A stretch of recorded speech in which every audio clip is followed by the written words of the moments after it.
Hello， 大家好，今集呢條片同大家分享，我同媽咪跟團去咗九寨溝玩。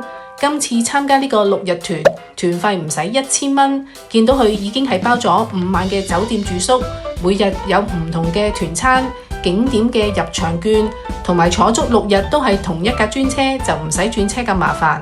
而行程景點方面就去咗黃龍，我已經有高山反應。呢度係欣賞好靚嘅藍綠色五彩池，層層疊疊嘅蓋華池。我哋去嘅時候係6月打後去係最佳嘅觀賞季節。當然唔少得今次呢個團嘅主要目的地九寨溝，呢度有好多唔同嘅景點，超靚。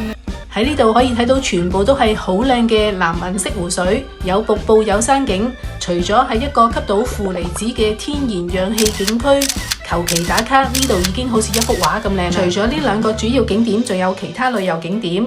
嚟到四川一定要去探下熊貓，喺熊貓谷呢度真係可以一次過睇到夠。仲有嚟到成都，個個都會必嚟呢一個寬窄巷嗰度行街，睇下當地嘅文化。喺戲院舒舒服服睇咗一場有氣氛嘅變臉，精彩。去藏寨文化村當地人嘅屋企入邊參觀，同埋品嚐好出名嘅藏茶。食辣嘅四川，我呢個 BB 辣團餐都安排唔錯，因為大部分都係唔辣嘅。嚟到當然仲要試下呢個四川火鍋，全程就住咗幾間唔錯嘅酒店，一集睇晒6日行程，超級豐富啊！大家記住坐定定，跟我一齊出發去玩啦！未睇影片之前，撳個訂閱掣就會收到我最新影片㗎啦。喺香港出發，香港機場集合，咁啱可以坐國泰直飛成都。參加上旅遊呢個九寨溝嘅6天團，都有講明因應唔同日子會乘坐唔同航空公司。上網就可以揾到我呢個999嘅6天團，包5晚酒店、團餐、景點入場券，咁多嘢夾埋一定貴過團費。同埋我同媽咪去玩，跟團全程坐旅遊巴就最舒服啦。去成都大部分都係下午機，輕輕鬆鬆坐2個幾鐘，食個飛機餐睇套戲，就到咗成都天府機場。呢度係成都嘅新機場，跟住當地嘅導遊好快就上咗旅遊巴啦。呢6日全程都係坐呢一架旅遊車去唔同嘅景點，有呢張好似大班椅嘅座位，入去九寨溝嗰條路都坐得非常之舒服。上車第一時間導遊就派水啦，同埋第2日我哋會去高海拔嘅地方，氣溫係比市區跌10幾20度，所以佢都有問我哋有冇帶厚褸，同埋聽日要準備着啲乜嘢衫。今次去完呢個旅行，我都有啲溫馨提示俾大家參考。我又高估自己有高山反應，有啲乜嘢要留意同埋準備，片尾再同大家分享。第1晚就係住喺溫江市嘅呢間叫成都皇冠假日酒店。嚟到已經夜晚黑啦，第2朝再影返個早景俾大家睇下呢間酒店。我哋住817號房，嚟緊住每間酒店房都會影俾大家睇。入到房有2張單人床，有2座位梳化，梳化前面有張小餐台，對面就有書台，放完2隻篋都有好多空間。門口入嚟就係有洗手間，呢度有個趟門可以打開望到入邊，洗手盆有2個，右邊呢邊就係乾濕分離，一邊就係坐廁，另一邊就係沖涼。洗頭水、沐浴露、洗手液、牙膏、牙刷、連風筒，基本嘢都有齊㗎啦。有4支水提供，下邊呢格就放咗啲茶包，再下邊打開就係雪櫃，雪櫃入邊就冇嘢嘅。門口入嚟嘅衣櫃就有衣架，有個後備嘅枕頭，有夾萬、一次性拖鞋，兩邊床都有插蘇同埋 USB 嘅充電。第2日起身，早晨，睇下我哋琴晚嚟到嘅酒店個景先。琴晚應該落過雨，不過好彩，我哋玩呢6日冇落過雨。食完早餐就出發，落去睇下有啲乜嘢食。尋晚入嚟都見到個大堂好大，食早餐嘅地方就喺呢度。當然嚟到唔少得有點心，有蒸包同埋蒸粟米番薯。粥有幾款，有生滾粥、粗糧粥、白粥，有茶葉蛋、烚蛋，西式嘅煙肉腸仔煎蛋都有。呢邊就有油炸鬼配熱豆漿，即場煮嘅粉麵。成都美食擔擔麵，每日新鮮包嘅抄手都喺呢度即刻整嘅。熱盤呢度就有幾款炒蔬菜、炒粉麵同埋炒飯。呢度嘅麵包蛋糕種類都算多選擇，尤其是窩夫都有3個口味。甜嘅麵包有紅豆紫薯麵包，鹹嘅麵包有幾款，另外仲有啲酥皮包、牛角包。甜食嘅蛋糕，仲有即刻整嘅熱香餅，而家整緊，放咗好多唔同款嘅餡，叫法式煎餅。穀物類早餐嘅選擇都有好多，另外有生果同埋沙律，各款凍熱嘅飲品，即磨咖啡。第一日嘅早餐都算豐富，食飽飽準備出發。啱啱喺酒店出嚟，我哋架車就喺度啦。趁等緊團友出嚟，補翻張朝頭早呢間酒店嘅樣先。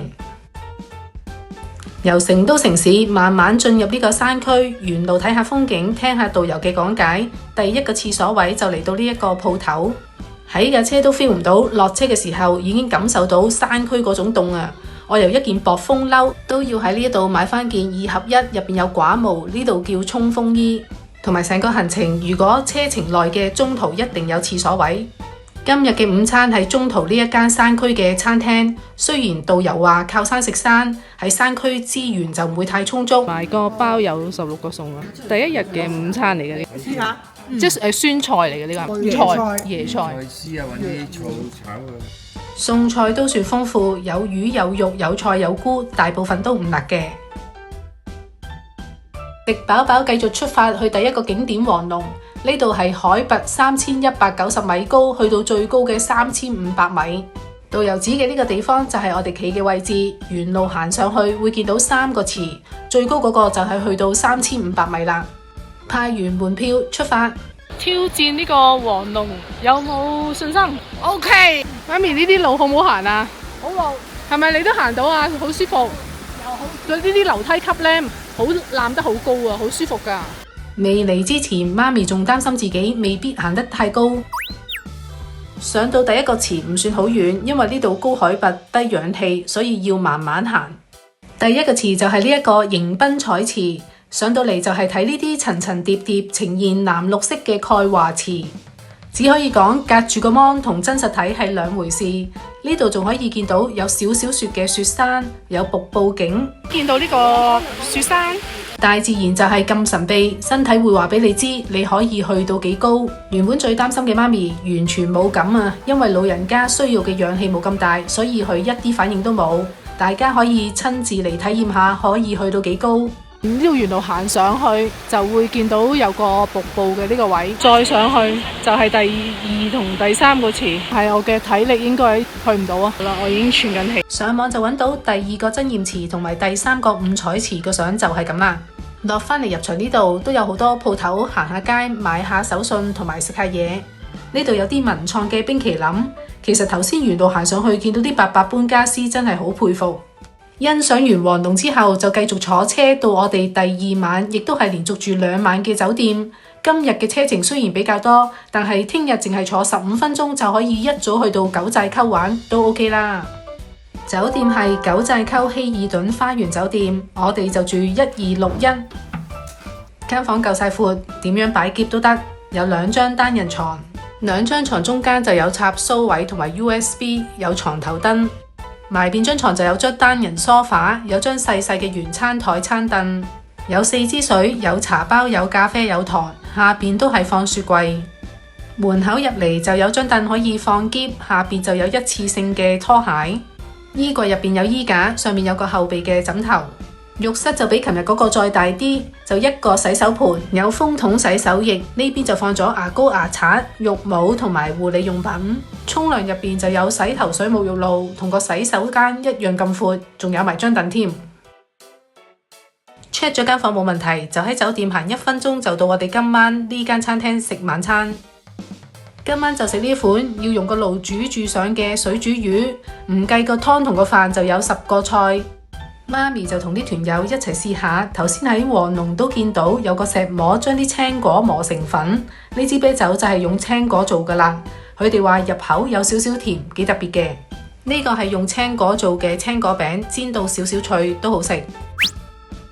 早晨第3日，出邊就冇景噶啦。間房就望到內園景，但係今晚返嚟再影俾大家睇。呢間酒店出邊都幾靚嘅。而家去咗食早餐先啦。呢度一早一晚都好凍，所以今日一早起身都要食翻碗熱嘅麵，仲有米線同埋烏冬，有3款唔同嘅粥。熱盤呢度就有炒麵同埋2個炒菜，有腸仔、煙肉、煎雞蛋同埋一啲炸嘅小食。有茶葉蛋、烚蛋，另外呢邊就有蒸薯仔，又見到呢個青果餅，有香蔥花卷。麵包種類就少啲，有方包同埋牛油麵包、即磨咖啡、生果同埋沙律菜。雖然呢度嘅早餐唔算話超級豐富，但係種類都算多。出發喺酒店出嚟，行過嚟呢度就係我哋嘅旅遊巴啦。酒店出發坐10幾分鐘就去到九寨溝，喺入場呢度會見到溫度、入場人數、負離子質素。上網就揾到呢度係一個 Y 字形嘅景區，全部都係靠坐呢一架環保免費巴士到每一個景點。跟團就懶得做攻略，跟住個領隊佢會帶晒我哋去最靚同埋必去嘅景區欣賞同埋打卡。第一站就去到最高點，呢度係長海。雖然每一個景點都有唔同嘅靚，翻嚟剪片同埋睇翻啲相，我就發覺長海呢一度嗰個湖水襯埋個雪山係最靚嘅，所以嚟到記住影多幾張相啊！真係冇做功課，加上好似冇人講過，喺最靚嘅景區就會見到有啲人喺度 sell 影相嘅。就算冇時間化妝換衫，其實好似我哋嘅領隊今日嘅打扮，着啲簡單嘅民族服，再配翻呢一個靚景，求其打卡啊，都已經好靚啦。而家呢個九寨溝最高至3000幾海拔，一切正常。之後沿住呢條路就可以行到去下一個景點五彩池。因為呢度都係高海拔，我係要慢慢行，如果唔係就會喘氣噶啦。你睇下我媽仲行得快過我。五彩池，我嚟到嘅時候未算係五彩池最靚嘅時候，因為啲水都未去到滿。打後嘅日子，如果大家有機會嚟到，就會見到成個湖都係藍綠色。唔知邊個角度影係最靚，睇到最多人舉起手機跟住影就得噶啦。今日係好天，咗件好厚嘅褸，但係有啲太陽出嚟係好舒服。當午飯時間，搭返車落去落日朗呢個餐廳食自助餐，種類都算多選擇，菜式都有10幾款。雖然唔係食咩海鮮和牛，喺旅遊區嚟講味道都 OK 噶啦。咁多款餸，我覺得最好食就係呢個香酥老鴨、炒麵、炒河粉、炸嘢都有。佢有飯有湯有綠豆粥、酸梅湯、撞茶，全部都係自助形式。先攞咗呢個分隔盤，行到去邊度中意食咩就攞咩，我哋就揀咗呢啲。有幾餐食過呢度啲蒸南瓜係好甜嘅，所以今日都攞咗嚿。同埋我媽咪餐餐都好啱胃口，今日仲更加食得多啲添。指定嘅吸煙區，所以沿路唔會吸到二手煙。喺呢間餐廳隔離有個購物街，食得快嘅朋友可以過嚟行下街，因為呢度有好多紀念品。我見好多人呢披住呢啲巾，好靚啊！呢啲 Y 字形嘅冰箱貼都做得好靚，不過用唔到，冇買。春夏秋冬唔同景色嘅九寨溝，我呢個咁中意買嘢嘅人，當然有嘢睇啱，有收穫。呢個48、38、28蚊。跟住繼續出發去埋 Y 字嘅另一邊，第一站就嚟到呢個五花海。呢度嘅湖景山景就再大啲，沿途行入去影多啲唔同角度俾大家睇，睇下啲水清到見到好多魚仔添啊！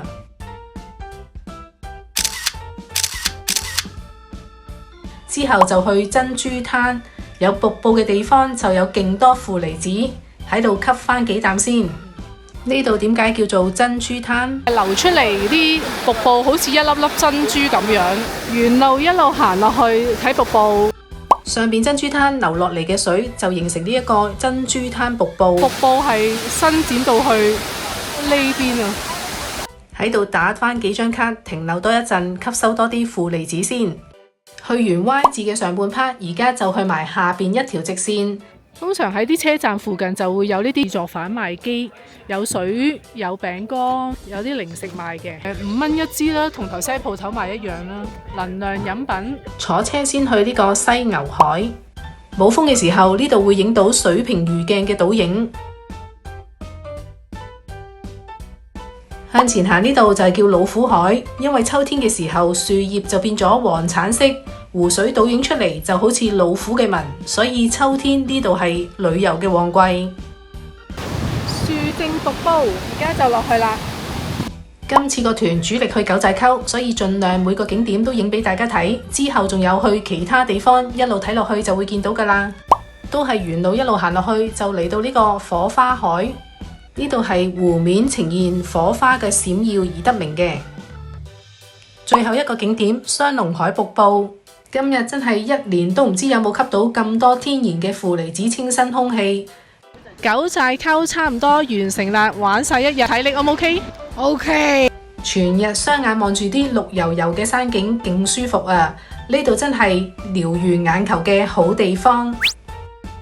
下一站嚟到九寨溝藏迷大劇院睇民族表演，呢個係自費項目嘅其中一樣，有各項嘅民族表演，可以欣賞好多民族服裝，影咗少少，等大家嚟到睇有新鮮感。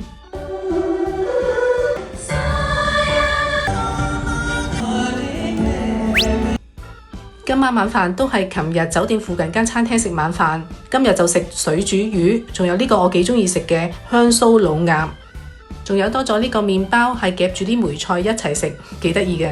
團友就分咗啲喺當地買嘅車厘子俾我哋食。餐廳望出嚟就係酒店附近嘅環境，我哋住咗2晚嘅酒店就喺呢度。幫襯咗2晚嘅超市，見到個景咁靚，影下先。食完飯都差唔多8點，天都未黑，仲可以去酒店附近行下市集，順便影埋酒店嘅附近環境俾大家睇下。酒店個後門行出嚟就係嗰個市集，頭先我喺市集嗰度咁樣沿路行返入嚟酒店。第4日早晨，一早起身都係凍，所以都係食返碗熱辣辣嘅麵。今日同琴日嘅早餐都差唔多，所以唔重複啦。喺麵包呢度就見到多咗牛角包同埋全麥方包。第4日行程有車遊村主子，然後就係購物點睇呢個和田玉，中意玉嘅就睇下有冇合眼緣，唔中意嘅可以參觀欣賞下。我就睇咗呢一粒平安扣，佢話可以幫我即刻織條手繩扣埋落去，即買即戴，有收穫。車程中途嘅廁所位呢度風景好靚，仲有蒙牛可以打卡。又到咗呢度係藏寨文化村。飲藏茶好唔好啊？好。我們家大概走個2分鐘不遠哈，我們這邊來。原來邵逸夫喺呢度興建學校，所以佢識講少少廣東話。我哋就係入去屋企品嚐呢個藏茶。呢度都有3000幾海拔，高原嘅村落，簡單得嚟，帶啲民族嘅色彩。入到去屋企喺上一層望出去個環境就係咁噶啦。中意飲茶嘅團友，佢哋有收穫。沿途搭車經過啲景點就去到。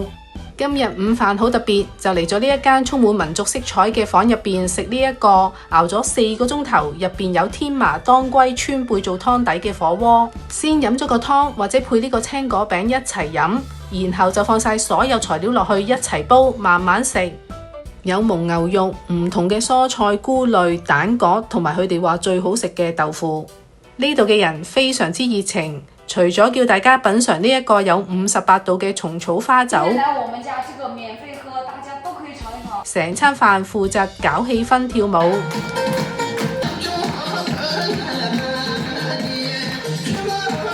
呢個係三花茶、藏紅花茶，呢個係今餐飯情緒價值滿滿。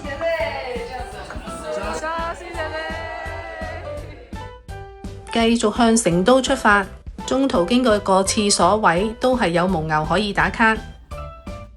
今餐嘅晚餐因為開始接近返成都城市，所以資源就會多啲，菜式都會豐富好多，有雞有魚，都係有10幾個餸嘅晚餐。中間呢個雞唔錯。吉啡酒店就係今晚住嘅酒店，我住8621號房。比起之前住嗰2間房，呢間算細，但係張單人床就係最闊，應該有4尺，有一張單座位嘅梳化，放完篋都仲有好多位可以行。2張床嘅中間就得一個插蘇同 USB 插頭，書台呢邊就有插頭，旁邊就放咗2支水，有茶包。衣櫃入邊有衣架，一次性拖鞋就放喺床頭櫃下邊。洗手間左右兩邊乾濕分離，右手邊係坐廁，左手邊係沐浴嘅地方。有牙膏、牙刷、浴帽、護理套裝同埋梳。早晨第5日，一早起身睇返我哋間房出邊嘅街景先。食早餐嘅地方一眼望晒，雖然地方細，但係基本早餐嘅食物都有齊㗎喇。有粥有烚蛋，中式西式炒粉麵、蔬菜等等。呢幾日朝頭早都係食粉麵，呢度都有即煮嘅粉麵。